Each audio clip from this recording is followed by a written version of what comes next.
연봉 6,500인데 통장이 0원입니다. 지훈이는 오늘 아침에도 어김없이 콩나물시루 같은 지하철 9호선에 몸을 구겨 넣습니다. 한 손에는 어제 먹다 남은 편의점 샌드위치가 들려있고 머릿속엔 이번 달 카드값과 학자금 대출 상환금이 소용돌이치죠. 지훈이는 소위 말하는 성공한 청년입니다. 인서울 명문대를 나와 대기업에 입사했으니까요. 세전 연봉 6,500만원. 남들이 부러워하는 숫자입니다. 같은 시각 지훈이의 대학 동기 민준이는 조금 다른 아침을 맞이합니다. 민준이 역시 지훈이와 같은 회사, 같은 팀에서 일합니다. 연봉도 똑같습니다. 하지만 민준이의 아침엔 생존의 절박함이 없습니다. 민준이는 회사 근처 신축 오피스텔에서 걸어서 출근합니다. 지훈이가 경기도 외곽에서 왕복 3시간을 길바닥에 버릴 때 민준이는 그 시간에 경제기사를 읽거나 한강 러닝을 하죠. 분명 두 사람은 같은 출발선에서 시작했다고 생각했습니다.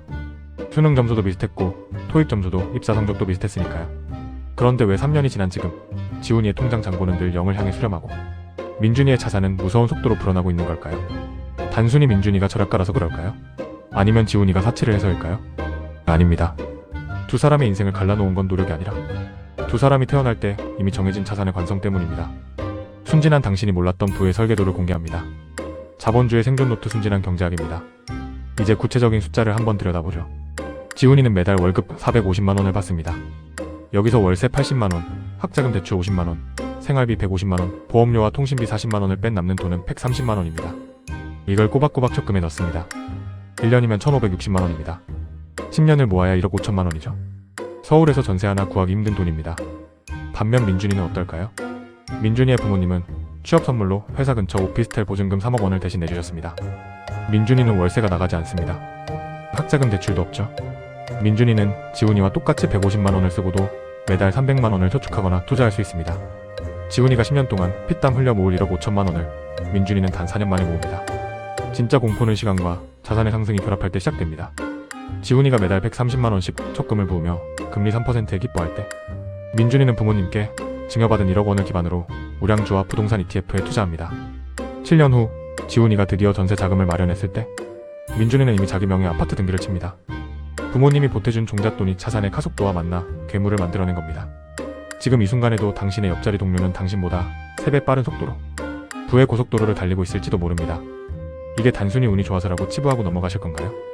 여기서 우리가 꼭 짚고 넘어가야 할 심리적 함정이 있습니다. 바로 가난 편향이라는 족쇄입니다. 지훈이처럼 당장 내일의 월세와 대출 이자를 걱정하며 사는 사람들은 뇌 구조 자체가 생존 모드로 바뀝니다. 이를 경제학에서는 희소성 마인드셋이라고 부르죠. 당장 눈앞의 결핍을 메우느라 10년 뒤에 자산을 설계할 여유 자체가 사라지는 겁니다. 반면 민준이는 여유 마인드셋을 가지고 시작합니다. 실패해도 돌아갈 곳이 있다는 안도감이 오히려 더 냉철하고 장기적인 투자 판단을 내리게 하죠.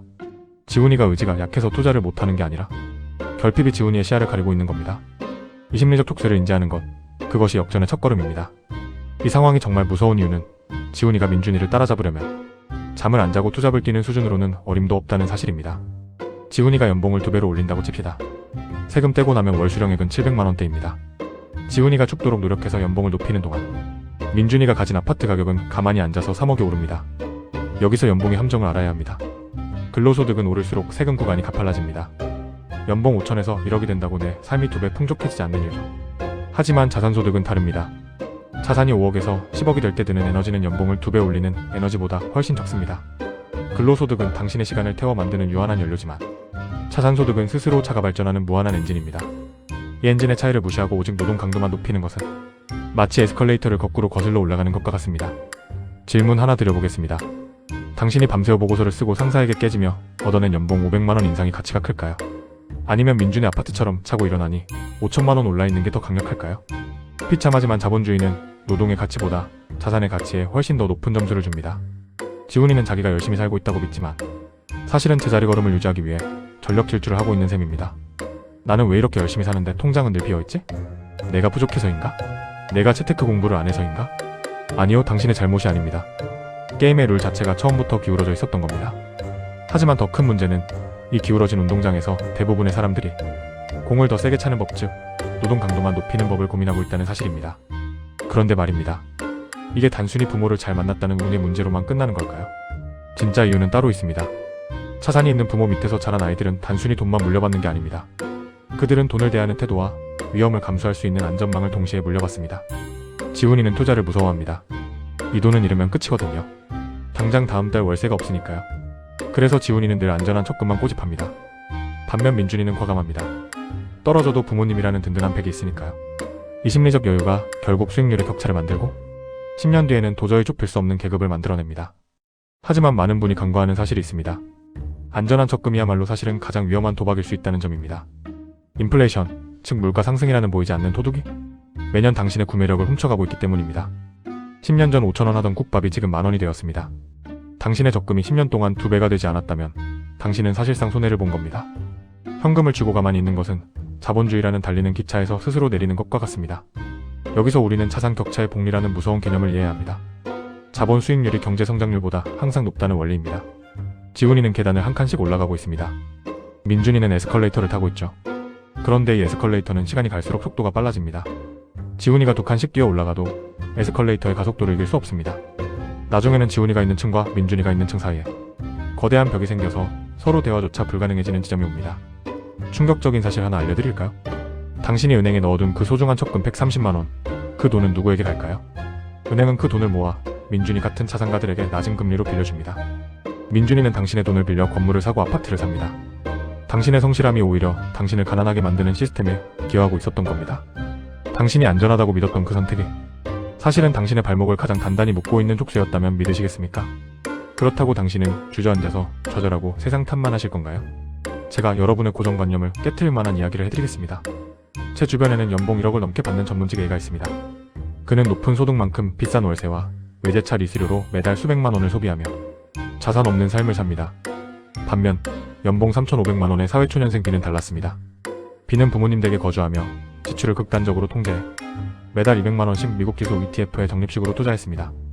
그렇게 4년을 버텨 모은 1억 원과 대출을 활용해 서울 외곽의 소형 아파트를 매수했고 상승기에 이를 매도해 상급지로 갈아타기를 성공하며 5년 만에 순자산 5억을 만들었습니다. 5년 뒤 승자는 연봉 1억의 A가 아니라 자산을 먼저 소유한 B였습니다. 출발선은 부모가 정해주지만 결승선은 여러분의 자본 태도가 결정한다는 겁니다. 고소득자가 자산가라는 착각에서 벗어나야 합니다. 진짜 부자는 얼마를 버느냐가 아니라 얼마의 자산을 통제하느냐로 결정됩니다. 자본주의는 잔인하지만 동시에 누구에게나 치트키를 하나씩 허용합니다. 그건 바로 시간과 복리입니다. 금수저인 민준이가 부모님 덕에 큰 시드머니를 가지고 연 5% 수준의 단기적인 수익에 안주할 때 여러분은 복리의 마법을 극대화하는 전략을 써야 합니다. 예를 들어볼까요? 민준이가 10억을 가지고 매년 나오는 수익 5천만 원을 그냥 써버린다면 그 자산은 영원히 정체됩니다. 하지만 여러분이 B처럼 1억이라는 씨앗을 먼저 만들고 이를 연 10%의 수익률로 재투자하며 복리를 누린다면 어떻게 될까요? 처음엔 민준이와 차이가 커 보이지만 복리의 곡선은 후반부에 수직 상승합니다. 7.2년마다 자산이 2배로 불어나는 이 마법을 이용한다면 결국 민준이의 멈춰있는 자산을 추월하는 골든크로스가 반드시 일어납니다. 민준이는 몸집이 커서 무겁게 움직이지만 여러분은 가볍고 빠릅니다. 새로운 기술의 흐름, 남들이 보지 않는 틈새 시장을 공부하고 선점하는 안목은 부모의 재산과는 아무런 상관이 없습니다. 이건 오직 여러분의 지적 노동과 용기에 달려있습니다. 노동소득을 자본소득으로 전환하는 속도를 높이는 것. 그것이 우리가 자본주의 사다리를 타고 올라갈 유일한 방법입니다. 부모의 지원이 없다는 건 역설적으로 실패해도 이를 유산이 없다는 뜻이기도 합니다. 이건 엄청난 공격권입니다. 젊음이라는 가장 강력한 자산을 담보로 여러분은 더 많이 시도하고 더 빨리 깨질 수 있습니다. 자본주의의 거인들은 여러분이 포기하기를 바랍니다. 하지만 오늘 이 구조를 깨달은 이상 여러분은 더 이상 그들의 장단에 놀아나지 않을 겁니다. 여러분은 이제 소비자가 아닌 생산자의 눈으로 세상을 보기 시작했을 테니까요. 가장 무서운 건 가난이 아니라 내가 왜 가난해지는지 모르는 순진함입니다. 이제 선택하십시오. 계속해서 타인의 에스컬레이터를 뒤에서 밀어주는 소모품으로 남을 것인지 아니면 비록 늦었더라도 나만의 작은 에스컬레이터를 만들기 시작할 것인지 말입니다. 소비 구조를 재편하고 고정지출 중 남의 자산을 불려주는 항목을 도려내십시오. 소액이라도 좋으니 자본이 나를 위해 일하게 만드는 법을 몸소 익혀야 합니다.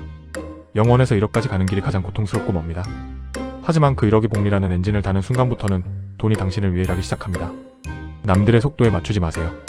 당신만의 복리 곡선을 그리세요. 오늘 당장 내가 이해할 수 있는 기업의 주식을 한 주 사고 내 월급의 일부를 절대 깨지 않는 자산의 성으로 옮기는 것부터 시작하십시오. 출발선이 뒤쳐져 있다고 해서 경기를 포기하실 건가요? 아니면 남들보다 2배 더 세게 페달을 밟아보시겠습니까? 자본주의는 냉혹하지만 규칙을 이해하고 올라타는 사람에게는 가장 공정한 사다리가 되어주기도 합니다. 여러분의 앞날엔 지훈이의 성실함에 민준이의 자산 감각이 더해지길 진심으로 응원합니다. 지금 당장 실행 가능한 흡수저 탈출 3단계 행동 리스트를 고정 댓글로 남겨놓겠습니다. 자본은 흐르지만 당신의 가치는 축적되어야 합니다. 순진한 경제학이었습니다.